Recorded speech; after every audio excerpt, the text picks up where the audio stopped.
This video is brought to you by Nebula. Germany's economy isn't having a good time. Earlier this year, the IMF predicted that Germany would be the only G7 country to experience a recession in 2023, and The Economist ran a leader declaring Germany to be the sick man of Europe.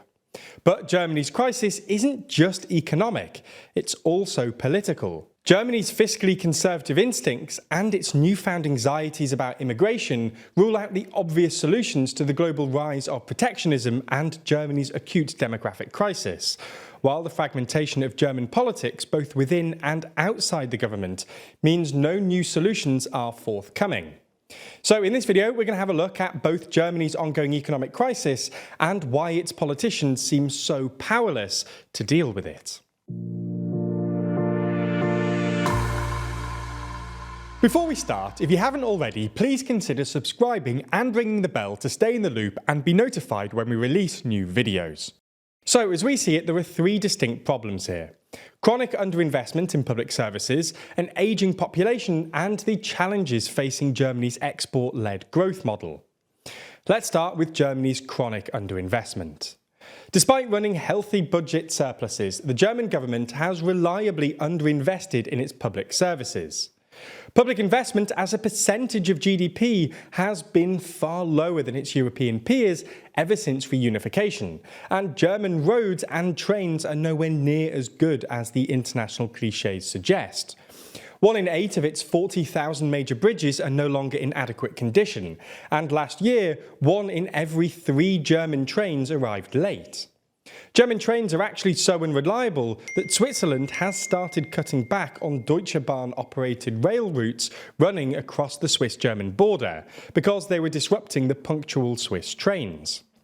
Germany has also reliably failed to invest in its digital infrastructure. According to the European Commission's Digital Economy and Society Index, the German economy is one of the least digitized in Europe, behind all of its peer economies apart from France, and something similar is true when it comes to German public services. Since 2014, the German government has published multiple digital strategies, including an Online Access Act in the coalition's 2021 manifesto, but targets have reliably been missed. In 2017, for example, the government passed a law dictating that nearly 600 government services would be digitised by 2022, but only about 20% of them were. But perhaps the most glaring example of public underinvestment in Germany is net zero. Germany has some of the highest greenhouse gas emissions in all of Europe, and far higher per capita emissions than its peer economies. This is in part because Germany is an industrial economy, but it's also because Germany has a conspicuously dirty energy generation mix. Thanks to the war-related disruption to gas exports and Germany's decision to shut down its nuclear power plants last year, Germany now relies on coal to produce an astonishing 30% of its energy. The German government doesn't seem to know how to solve this problem. They're apparently reluctant to raise taxes, and they can't borrow any more money because the FDP has reacted to falling poll numbers by essentially vetoing further spending. A few months ago, the FDP leader, Christian Lindner, announced that he wanted to see Germany return to fiscal orthodoxy after 3 years of big spending, and promptly announced cuts to all ministries except defence.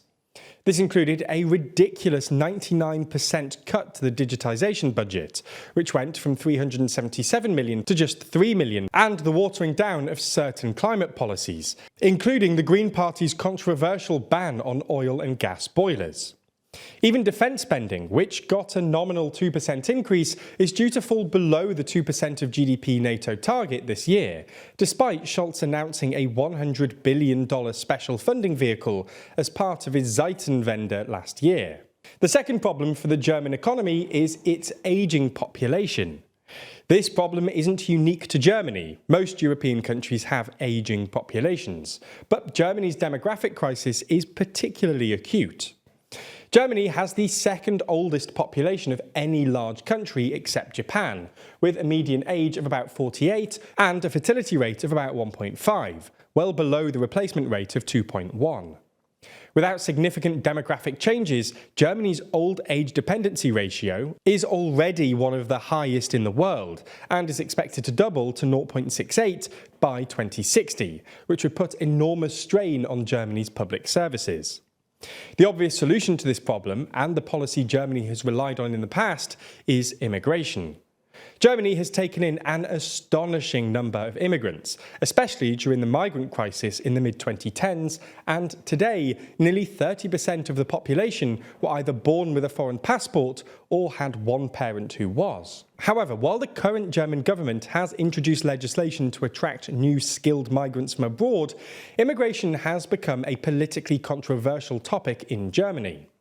The latest polling suggests that 64% of German voters don't think that immigration benefits Germany, including a plurality of voters from all parties except the Greens, and both the AfD and the Christian Democrats have been calling for tighter restrictions.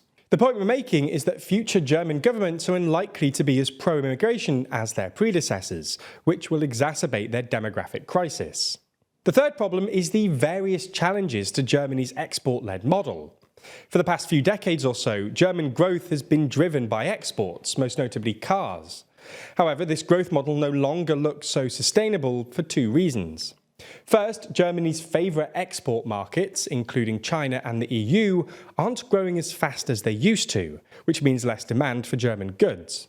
Second, the rise of protectionism across the world, especially in the US with the Inflation Reduction Act, means it's both harder for German companies to sell their exports in these markets and to compete with their subsidised international counterparts.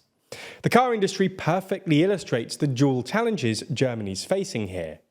The Inflation Reduction Act provides massive financial incentives for companies to manufacture their cars in America, and cheap Chinese electric vehicles, heavily subsidised by the Chinese state, have been flooding into the European market recently, undercutting German companies. Again, the German government doesn't seem to know how to deal with this problem. Last week, German Chancellor Olaf Scholz caused a bit of an uproar when he expressed scepticism over the French-led EU probe into China's EV subsidies, insisting that Europe should be about free markets, not protectionism. While Scholz's faith in free markets is understandable, German car companies are clearly struggling to compete with their subsidised Chinese equivalents, and Germany's car industry risks going the same way as Germany's solar panel industry, which used to be one of the best in the world before it was undercut by heavily subsidised Chinese companies. Similarly, Germany's understandable anxieties about debt mean that it doesn't have the fiscal firepower to compete with America, which is borrowing record amounts of money to fund the Inflation Reduction Act's massive subsidies. All in all, Germany is clearly facing a number of difficult economic problems, but perhaps as significant a problem is the fact that Germany's political class doesn't seem able to solve them, and understandable anxieties about debt and immigration rule out the most obvious solutions.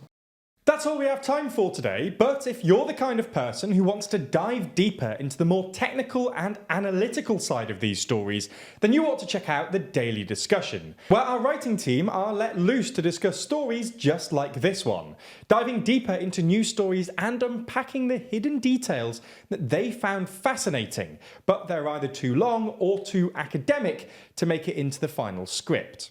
If you want to check them out, you can find them exclusively on Nebula. And the best news is that Nebula is less than £2 a month and provides you with ad-free and exclusive videos from TLDR and a ton of incredible content from other creators like Johnny Harris, Real Life Law, and Legal Eagle.